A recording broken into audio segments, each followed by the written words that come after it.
Imagine a penitentiary so impenetrable that even the most famous criminals are isolated from the world in ways that defy imagination.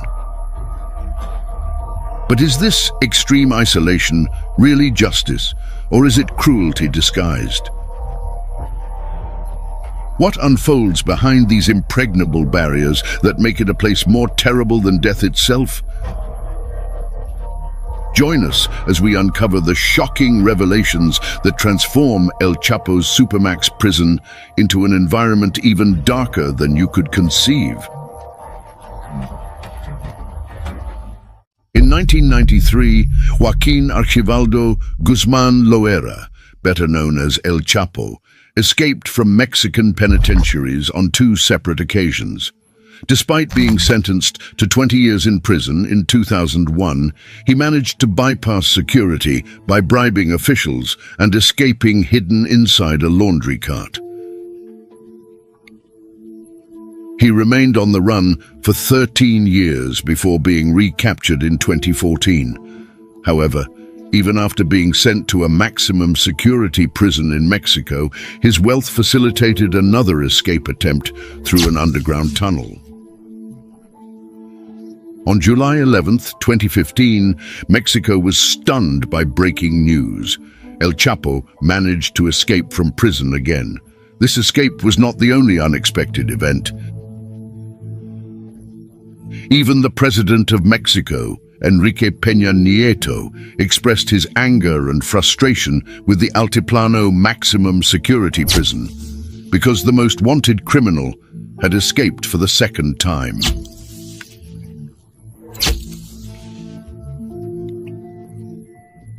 After the investigation, a tunnel built for El Chapo's escape was discovered. This was not an ordinary tunnel, but rather an underground labyrinth, equipped with ventilation, lighting in each passage, and a ladder leading to a construction site. It was evidently meticulously planned by several people, both inside and outside the prison, to ensure the success of the escape. Due to public opinion and the influence of various nations against the Mexican judicial system, El Chapo, the most wanted criminal in the country at the time, became the target of an extensive and prolonged search. 6 months later, El Chapo returned to court, representing his last opportunity to glimpse and experience life outside of prison bars. After his recapture, he was sent back to the Altiplano maximum security prison, from which he had escaped in July 2015. However, a year later, he was extradited to the United States, where he would face trial on his charges. In February 2019, Guzman was found guilty on all 10 charges against him in the United States. As a result, he was sentenced to life in prison, with an additional 30 years of detention.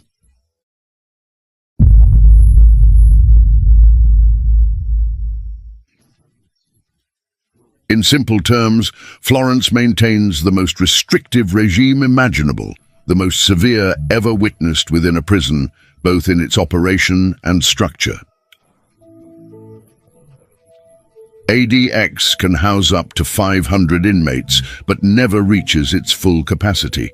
The Federal Bureau of Prisons prioritizes a high staff-to-inmate ratio for obvious security reasons.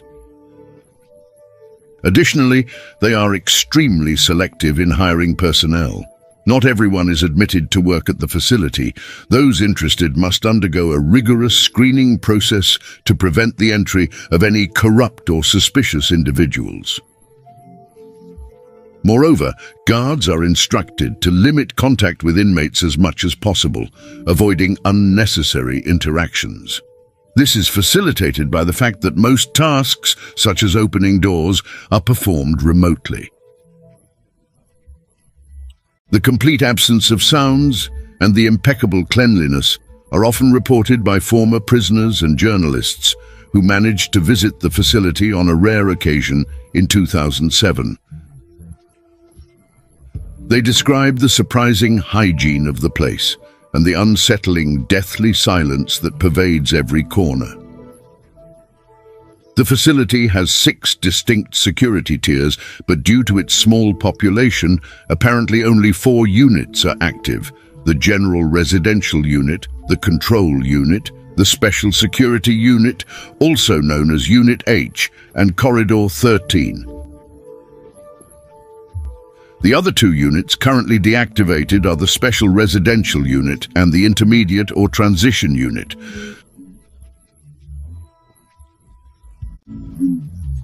The General Residential Unit represents the lowest security level, where inmates are allowed to interact and share a dining area. They can also move freely within their own area without guard supervision and are permitted to lock themselves in their own cells if they maintain good behavior and avoid conflicts with guards and other inmates. In cases of exemplary conduct, even transfer to another institution may be considered. Following this unit is the Control Unit, designed both for punishment and for housing prisoners who have committed serious disciplinary violations or violent acts in other institutions, as well as gang members and individuals associated with high-risk organizations identified as threats to national security.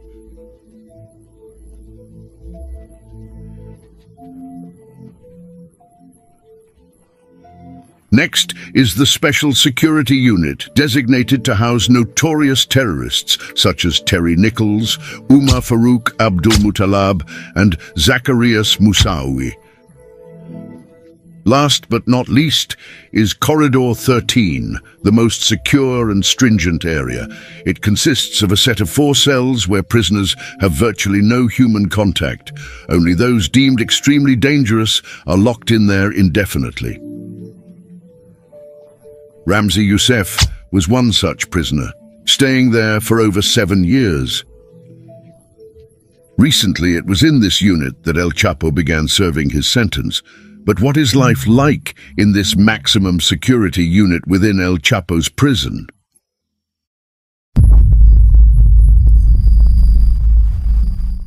In this place, the ADX stands out with its most complex escape-proof structure. Virtually every corner is error-proof. Inmates essentially spend all their time isolated, confined in 1 by 3 meter cells for 23 hours a day, and are constantly monitored by armed guards. The robust walls, ceiling and floor of the cell are made of solid concrete, and everything inside is integrated into the cell's structure. Each cell has a small desk, a bench barely large enough for the inmates, and a concrete bed with a thin mattress.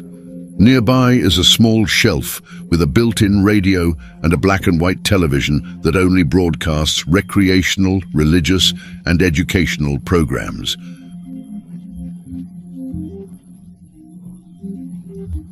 Additionally, there is a bathroom with a toilet that automatically closes in case of obstruction, a shower with a timer to prevent drowning, and a sink without a faucet to prevent self-harm. The cells also feature 2 solid metal sliding doors that separate the cell from the corridors, so inmates cannot see each other.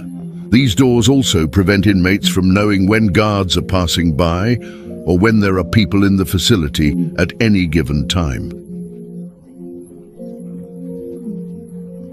Furthermore, they reinforce the sense of isolation and allow guards to deliver food to inmates without seeing their faces. They primarily receive mashed food to prevent self-harm. Inmates also cannot hear each other, as the cells are soundproof to prevent communication, whether by shouting or using Morse code. The cell also includes an opening if you consider a gap that narrow in the wall as such. It is about 42 inches high, but only 4 inches wide. Obviously, this was not designed for inmates like El Chapo to relax and enjoy the view of the mountains outside. All they can glimpse through the opening is a small portion of the sky and the roofs of other surrounding prisons, so inmates have no sense of where they are or how to escape. In reality, this cell resembles more of a tomb for the living. There is absolutely nothing in there that provides any sense of comfort. The lights in the cells are also remotely controlled by the guards, who apparently keep them on all the time to confuse the prisoners about the passage of time, with no distinction between day and night. El Chapo even expressed to his lawyer how difficult it is for him to sleep due to the lights that never turn off. Escaping is a remote possibility. Prisoners are allowed to leave only for 1 hour per day. They are taken out of their cells, searched, handcuffed, chained, and then escorted outside for a solo exercise period.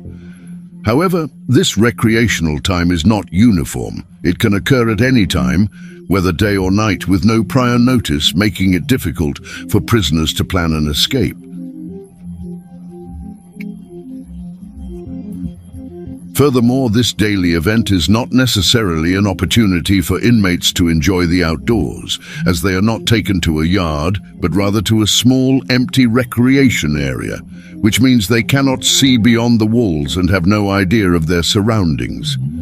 It only takes a few steps, 10 steps diagonally, and 31 steps in a circle to be precise, to traverse from one end to the other, making this a rather monotonous and exhausting activity. On exceptional occasions for good behavior, inmates may exchange this walk for a phone call to a limited group of people, including a lawyer. However, each prisoner is entitled to one non-legal phone call of 15 minutes per month. They can also receive visits if they maintain proper behavior, but they are not allowed to touch anyone. There will always be a physical barrier separating them from any visitor through a thick glass window.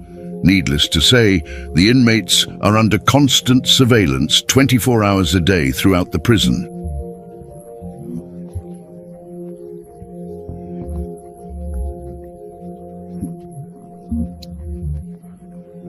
Motion sensors and hidden cameras track every movement of the inmates. Guards not only monitor the facility's entrances or remote controls, but also observe all areas of the ADX from a control room. If they notice anything suspicious happening anywhere, they can press an emergency button, which will automatically close the 1,400 prison doors and prevent any escape attempts. Additionally, this remote surveillance is reinforced with the use of pressure mats and motion sensors, both inside and outside the cells, triggering an alert if someone steps on one. But what if someone manages to overcome all these measures, you ask? Well, they would have to scale a 12-foot-high barbed wire fence in front of highly armed guards in one of the many prison towers, while other guards patrol with attack-trained dogs. I mean, if you're going to gather some of the most dangerous men in the world in one place, you need to make sure they stay there no matter what. And with never a single escape attempt on record, the ADX seems to be maintaining its reputation. With that said, it's understandable why this was the place chosen by American authorities for El Chapo to serve his life sentence after finally being captured and extradited to the United States, following his 2 previous prison escapes. Advocates uncover hidden truths of the ADX. Multiple scholars argue that prolonged isolation has devastating consequences that are clearly visible at the ADX. Dr. Craig Haney, a psychology professor at the University of California, Santa Cruz, mentioned that the intense and lifeless sensation pervading this system has led certain inmates to a critical state of ontological insecurity. This situation induces confusion in the inmate, causing them to question their own existence and, if it exists, their true identity. Human rights advocates claim that these analyses demonstrate that only the environments themselves can be potential causes of such tension and suffering. One advocate, an individual named David Cloud Summer, expresses, "Even if solitary confinement is applied with the most benevolent intentions, people will inevitably lose their sanity and harm themselves." A legal group involved in the lawsuit against the BOP examined 45 ADX inmates and observed the extent of the problem. They estimated that 70% of them exhibited at least one serious mental disorder. Investigators heard reports of several prisoners who frequently banged their heads against the wall and screamed during the night. Others who ingested razor blades were tied up and shackled to their beds and left there for days, and one inmate who regularly consumed his own feces, but only raised concern from the team psychiatrist when he did so with eagerness. Similar narratives to Rodney Jones's have been shared about other inmates whose prescribed medications were stopped and who were denied treatment, regardless of their persistent pleas. Considering these events, investigators began to question how the country's most severe prison had seemingly turned into an asylum unable to manage its own inmate population. At the same time, several inmates have launched numerous hunger strikes, especially among Islamic prisoners in Unit H. As a result, they are forced to be fed, restrained, and subjected to the insertion of a tube into their noses, which introduces nutritional liquids. There have been records of about a dozen hunger strikes, one of which was led by Wadi al-Haga, secretary to Osama bin Laden. According to the Bureau of Prisons records, there have been approximately 900 forced feedings of terrorists in the units since 2001.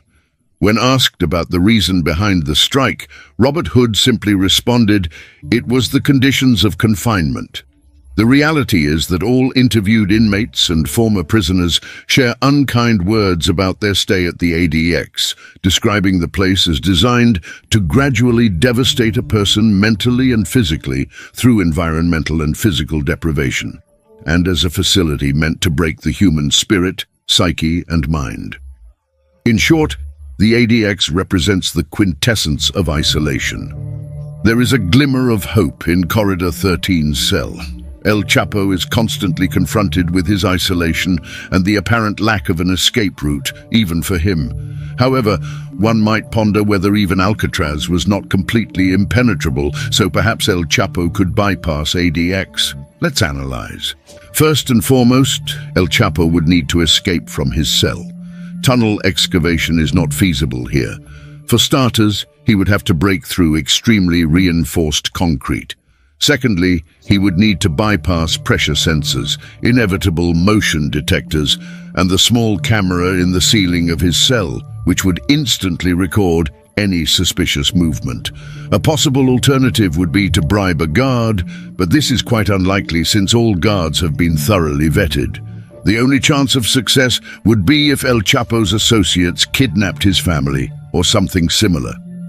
However, even if he were removed from his cell by a guard, he would be under direct surveillance from the control room. With only one person moving at a time, it would be extremely difficult for him to circumvent the pressure sensors, motion detectors, guards in the towers, guards and dogs outside, and the extensive barbed wire fence. Even if El Chapo managed to get a hacker to corrupt the system and open the doors, he would still have to face the guards and dogs. The only way he could get through all this would be with a significant number of his men outside to extract him safely. However, these men would be easily detected by the team, as they would be in a desolate area. And no matter how many criminals El Chapo could gather, it's important to remember that the ADX guards are, in fact, the American military, which would likely quickly overpower any escape attempt. Additionally, the ADX structure prevents El Chapo or any other inmate from knowing their location within the prison, making it impossible to provide location information to the men outside. In summary, it seems that the only way El Chapo could escape from ADX is in a future Hollywood success. The trafficker himself has claimed that living in his cell at the maximum facility in Florence has been torture and the most inhumane experience of his life. He has reported frequent episodes of vomiting, headaches, and sinus problems due to the oppressive conditions. Yes, it seems there will be no room for parties this time. Jeffrey Lichtman's legal representatives have expressed concerns, stating that the conditions of the Supermax facility equate to a form of additional torture. Dr. Terry Coopers, a psychiatrist and author of the book *Solitary*, The Truth Behind Extreme Isolation and How We Can Combat It*, which addresses the psychological impacts of prolonged isolation in maximum security environments, mentioned that the near-total solitude would test Guzman's endurance and could affect his mental stability. He went on to state that it's impossible to predict how solitary confinement will affect El Chapo, but individuals subjected to prolonged confinement may exhibit feelings of apprehension, paranoia, compulsive behaviors, uncontrolled anger, and despair. Despite these facts, the ADX team shows no interest in changing their approach. In reality, they praise the facility for being designed to effectively rehabilitate the most violent prisoners. As they argue, after a long period of isolation and solitude, even the most desperate can calm down. It is believed that by adopting this approach, offenders are continuously encouraged to adopt proper behavior. For example, when they follow the rules and demonstrate obedience, they are given access to books and newspapers and, in some cases, may be transferred. However, Robert Hood himself vehemently disagrees with these views. He mentioned that when prisoners complained to him, he used to respond that this place was not designed for humanity. I consider that staying there day after day is more terrible than death, especially when spending 23 hours a day in a room with a window opening so small that it doesn't even allow one to see the Rocky Mountains. Let's be honest here. It is not intended for rehabilitation.